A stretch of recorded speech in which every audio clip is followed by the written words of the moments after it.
square. Okay. Okay, just have like square, right?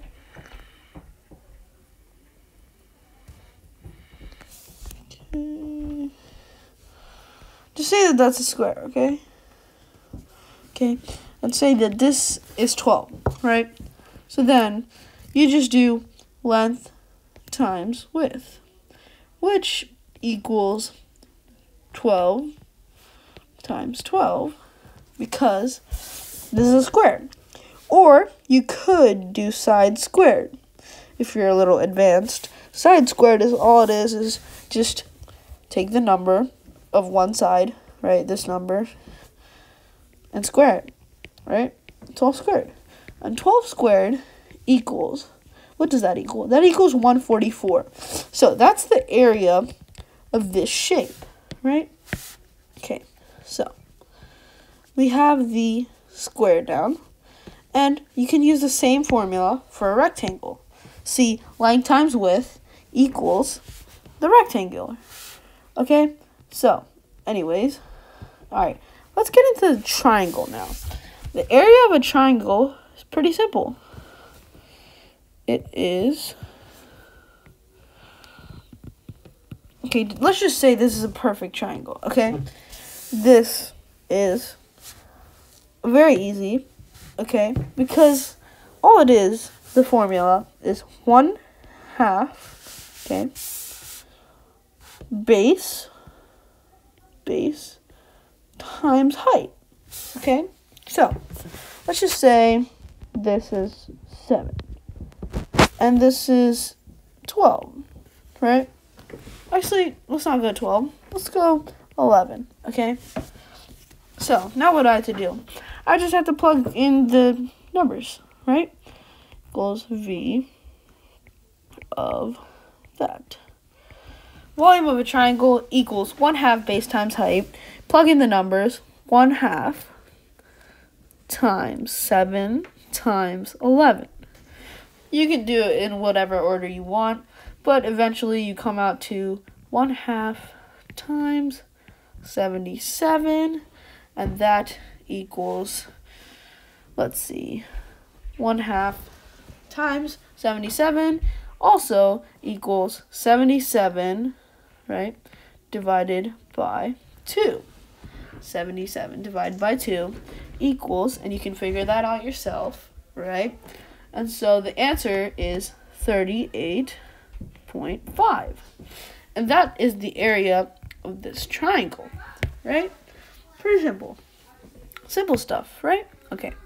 Now, let's get into the more complicated stuff, right? That was pretty easy, right? Okay. Now, it's going to get a little more trickier. So, this time, we have a circle, right? And the area of a circle equals, pi, okay, pi r squared. Now, what is r, what is pi, what is squared? We'll get all into that. First of all, A equals area, right? We all know that. Pi is a term you'll see in a lot of pre-algebra and algebraic expressions, algebra 1, and so on. You'll see it pretty much, and especially in geometry. You'll see this number, or sorry, this shape thing a lot in geometry. Anyways, so pi is equivalent to exactly 22 divided by 7, okay? 22 divided by 7, right? So, or for an approximation, right? Pi is approximately, that's what these squiggle lines mean. Squiggle lines is just an equal sign, but it's approximately. So like 7.2348 is approximately 7.2, right? So it's just an approximate value, nothing much, okay?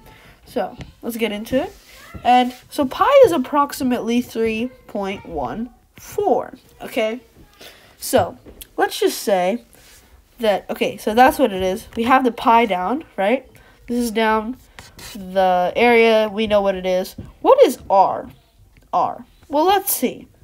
Let's bring it out here, right? What does r equal? R equals radius, okay? And the radius is, so let's just say that this is the middle, right? Let's just take a guess. And let's draw a line like that and a line like that, right? And so this line right here is the diameter. So this is the diameter. That's not what we're looking for. We want the radius, right? We want this. So, excuse me. The radius equals 1/2 of the diameter, or diameter divided by 2. Right? So, the radius equals, basically, the radius is half of this. So, if I take this line out, right? If I take this line out, let's just say this is about half. This right here, that's the radius, right? Okay? And let's just say that the radius is 7, right? That's what the radius is, right? Okay? So we have the radius, right? And we have, so now we just have to plug in the numbers. Area, which is A, equals 3.14 pi, right? 3.14 times radius, which is 7, we said. And then 7 is squared, right? And squared just means a number times itself. Like 14 squared equals 14 times 14, right? So pretty simple. Now all we have to do is just do the math, okay? So, let me get out my calculator here. Trusty calculator. So, 7 squared, as we all know, is 49 times 3.14, right? And 49 times 3.14 is equivalent to 153.86. 153.86. And that is the area of the square. Or sorry, I meant the circle, right? That's what this equals. And then you square it because it's area. Thank you guys so much for watching, and hope you have a great day.